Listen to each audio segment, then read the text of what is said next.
السلام علیکم ورحمۃ اللہ وبرکاتہ۔ آج الخدمت ہاسپٹل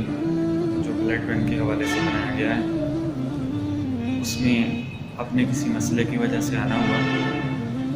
تو یہ دیکھ کر بہت زیادہ خوشی ہوئی کہ کچھ مذہبی لوگ بھی انسانیت کی جسمانی خدمت کی طرف توجہ کر رہی ہیں، اور یہ بہت زیادہ ضروری ہے۔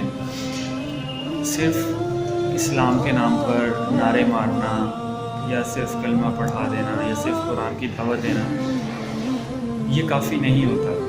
یہ بہت زیادہ ضروری ہے دنیا اور آخرت کی بھلائی کے لیے، لیکن صرف یہ کرنا کافی نہیں ہوتا، بلکہ انسان کی خدمت کرنا بہت ہی زیادہ ضروری ہے۔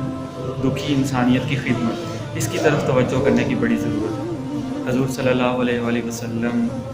نے اپنی زندگی میں عملی طور پر دکھی انسانیت کی خدمت کے حوالے سے قدم اٹھایا۔ اس کے علاوہ قرآن مجید بار بار ہمیں اللہ کی مخلوق کی خدمت کی دعوت دیتا ہے۔ وہ خدمت فاؤنڈیشن والے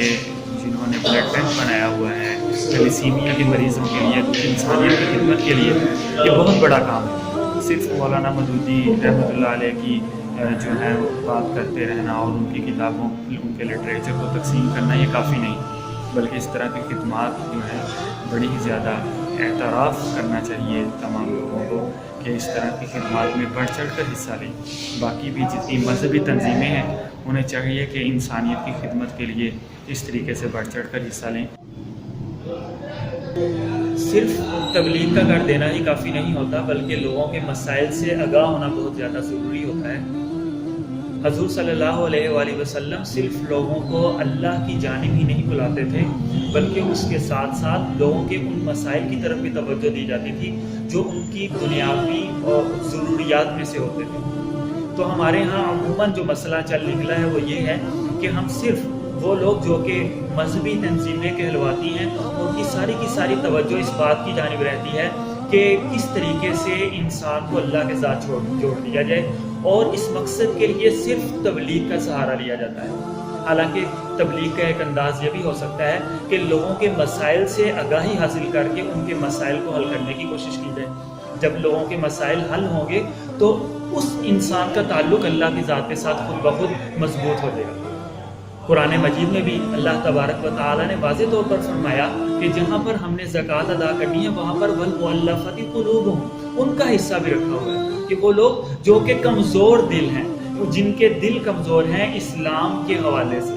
وہ کبھی بھی اس چیز کا شکار ہو سکتے ہیں کہ اگر ان کے پاس کھانے کا انتظام موجود نہ ہو تو اللہ کی ذات کے ساتھ ان کا تعلق کم ہو۔ ذات کے ساتھ تعلق مضبوط ہونے کے لیے یہ بہت زیادہ ضروری ہے کہ انسان کے پاس گھر میں کھانے پینے کے لیے کوئی چیز نہیں۔ اگر گھر میں کھانے پینے کے لالے پڑے ہوئے ہوں گے، اولاد کی انسان بنیادی ضروریات کو پوری نہیں کر سکے گا، انسان ایک بہتر طریقے سے زندگی نہیں گزار سکے گا، تو اس کا تعلق اللہ کی ذات کے ساتھ یا دین کے ساتھ کیسے مضبوط رہ سکتا ہے؟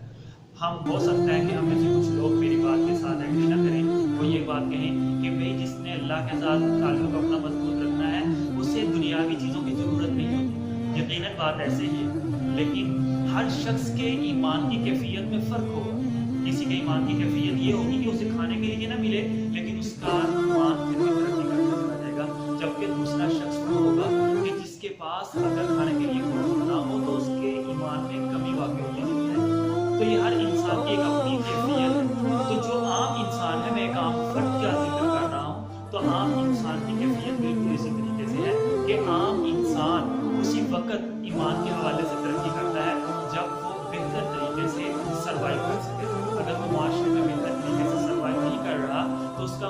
ایمان بھی میری سوچ کے مطابق، میری سمجھ کے مطابق ترقی نہیں کر سکتا۔ اسی لیے حضور صلی اللہ علیہ وآلہ وسلم کے دور مبارکہ میں سے بھی ہمیں بے شمار مسائل اس چیز کی ملیں گی، لیکن چونکہ حضور صلی اللہ علیہ وآلہ وسلم کے پاس موقع تھوڑا کم تھا، حضور صلی اللہ علیہ وآلہ وسلم